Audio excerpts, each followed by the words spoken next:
In this video, we're going to look at the role of the intake center, both how it operates and how it's staffed.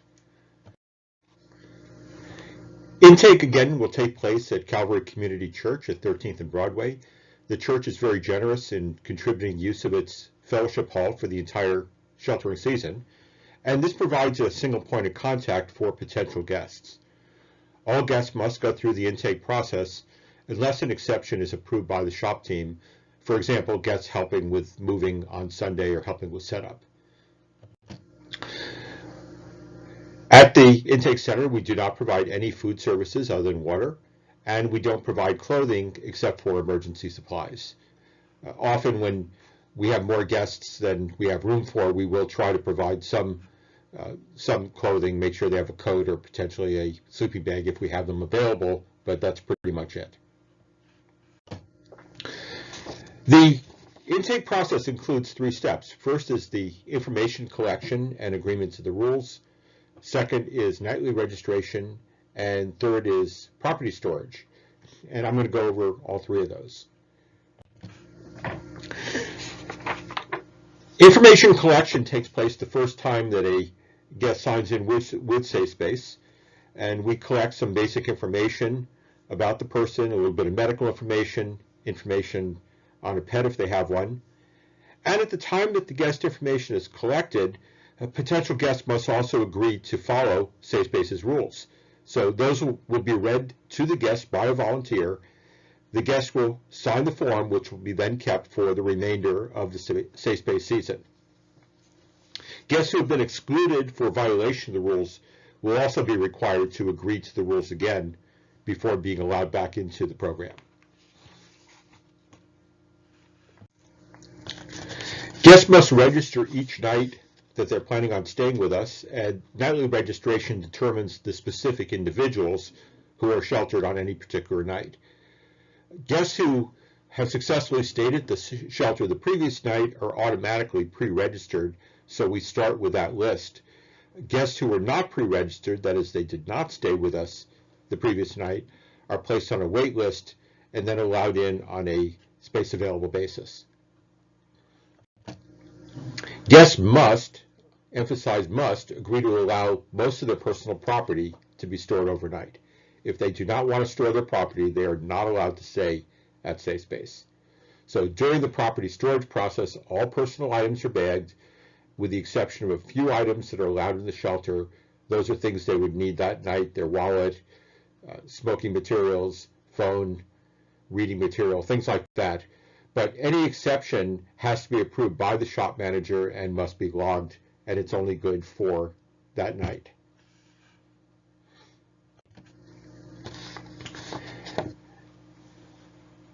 The intake team consists of the intake team leader, who's a core team member, the property storage leader, also a core team member, 1 additional property storage volunteer, and then at least 3 monitors.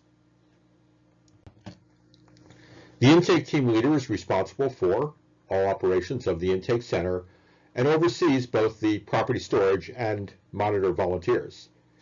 This person will set up the intake center prior to arrival of other volunteers and guests. With the shelter operations manager, conducts the nightly registration process, that's determining who's allowed in for the night, organizes the movement of guests to the bus for transportation to the shelter, organizes movement of guest property to the property transportation vehicle. After transportation, organizes the cleanup of the intake center, secures the intake center, and then refers any problems to the shelter operations manager if that person cannot solve them. Property storage lead, again, this is a core team member, is responsible for the property storage process and oversees the other property storage volunteers. This person, in addition to supervising, though, directly participates in property storage, assists the volunteers with issues of what's allowed to be brought in, assists volunteers with any guest problems, and tries to help keep the flow of guests moving down the stairway through the property storage, and then either to wait in the downstairs area or go back upstairs to wait outside. This person, if they have any problems they can't handle, will refer them to the intake team leader. Property storage volunteers will greet guests as they enter the process and do their best to ensure that all property is stored and to prevent any contraband items from being brought into the shelter.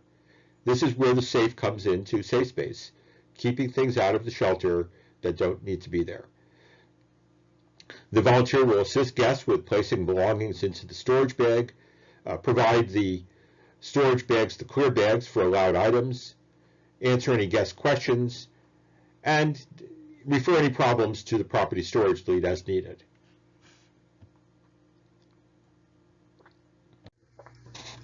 The primary job of monitors is to monitor the guest, to ensure safety of guests, volunteers, and the facility.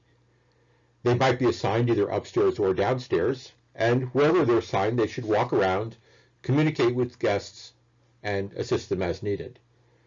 Monitors will watch for problems with those waiting and communicate to the intake team leader if needed. As available, they'll help to move stored property from downstairs to the property storage vehicle. Upstairs monitors will help keep guests in line during the bus loading process. That includes checking for the correct number on the ID badge for the group being transported, and very important, observe for any non-allowed items, food, drink, property that's not included in the cleared bags. After the guests have been transported, the monitors will help the intake crew leader with closing up of the intake center and ensure that the intake facility and the outside areas are all cleaned up. All volunteers should watch for conflicts or any other problems and try to resolve them. Nightly volunteers should contact the team leader as needed, and core team members should contact the shelter operations manager as needed for any unresolved issues. Intake flow is pretty smooth now. We've got it worked out. Guests gather on 13th Street. The shelter operations manager and intake team leader will call out names from the pre-registration list and the wait lists. Guests then enter the intake center down the stairs to property storage. Their property is placed in the property bags stored behind the table, and later the bags will be moved up to the transport vehicle.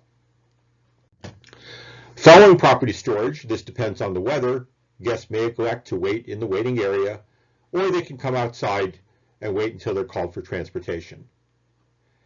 They may wait downstairs, and this includes the back room area away from property storage, but the kitchen area and the area behind the pool table are off limits. The time frame for intake, the shop manager and intake team leader will arrive right around 5:30. The manager will bring the property truck. Around 5:30, intake monitors and the property lead arrive. Property volunteers don't need to be there till 5:45. Intake starts right at 6 o'clock. At 6:30, any pre-registered guest who has not shown up will lose the spot. That is, they will only be reserved until 6:30. Intake stops. It should finish approximately 7 o'clock, and that's when the cleanup of the intake area and the surrounding area takes place. And intake team should be able to leave approximately 7:30. The next video will get into the specifics of the intake process.